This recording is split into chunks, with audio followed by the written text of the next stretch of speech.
जाग उठी डायन। राजस्थान के एक छोटे से गांव में रहती थी रुक्मा देवी। उम्र यही कोई 60 साल की होगी उनकी। गांव के लोग कहते थे कि वो औरत नहीं बल्कि डायन थी, क्योंकि शादी होते ही रुक्मा के पति की मौत हो गई और फिर धीरे धीरे उसके परिवार के सब लोग एक एक करके खत्म हो गए और साथ ही गांव में पड़ा अकाल। जमीन सूख गई, खेती सूख गई, लोग भूखे मरने लगे।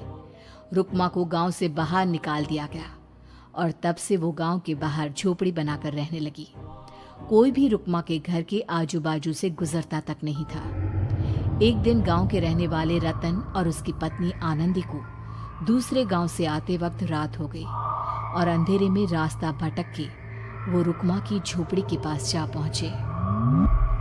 अरे आनंदी, ये क्या हो गया? हम तो रुक्मा डायन की झोपड़ी के पास आ पहुंचे। अब तो सब बुरा होगा।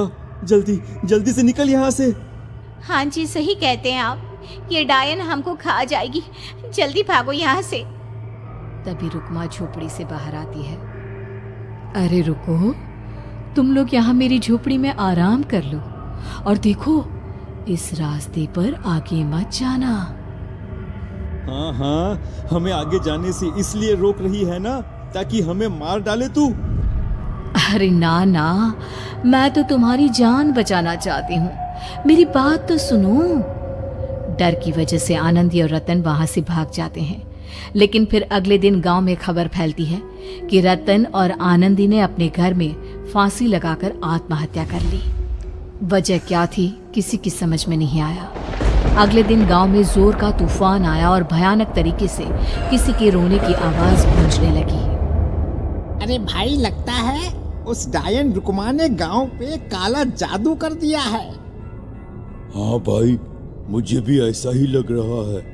लगता है कल आनंदी और रतन मर गए। लगता है ये उसी का किया धरा है। हमें सरपंच के पास चलना चाहिए।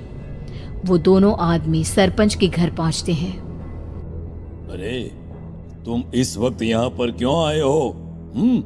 जानते नहीं बाहर क्या हो रहा है? कितनी डरावनी आवाज गांव में गूंज रही है। बस मालिक, किसी तरह आ गए। पूरे गांव वालों की जिंदगी का सवाल है। अरे मालिक, ऐसे तो सब एक एक करके मर जाएंगे। तो क्या चाहते हो? क्या किया जाए? मालिक, हमें रुक्मा को मारना होगा।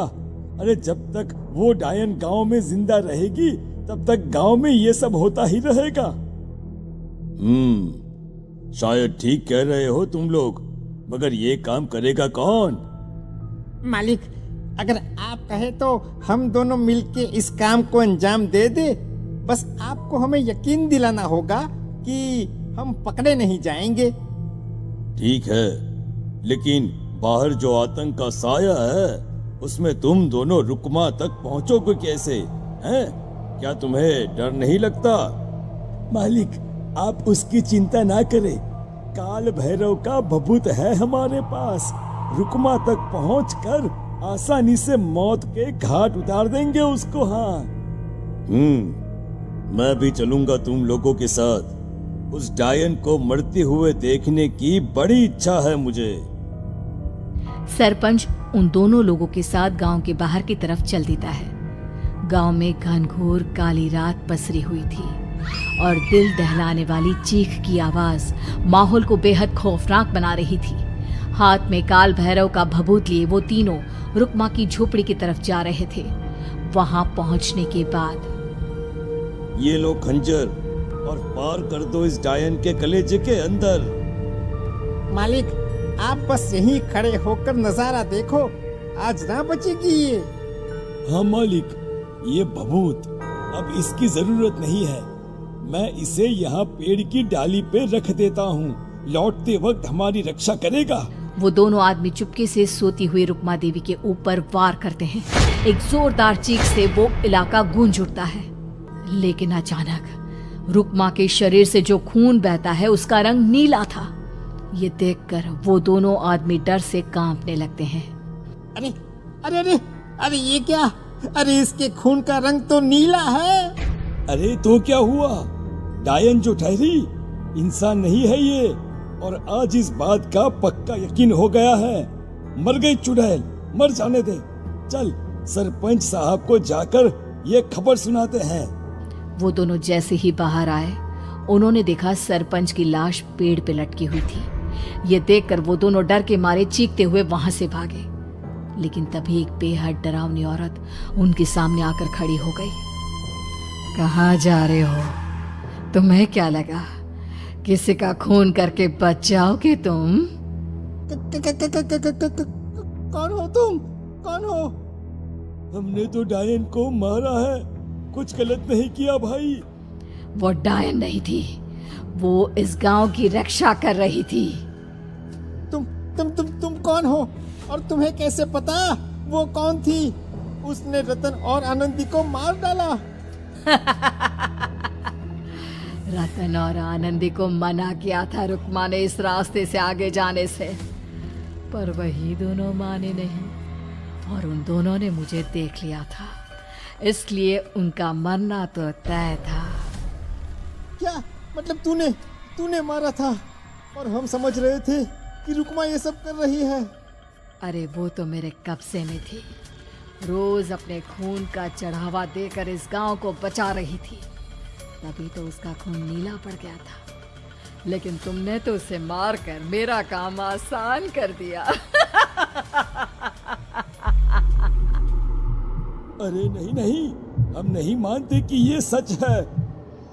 नहीं मानते तो बताओ सरपंच कैसे मरा फिर?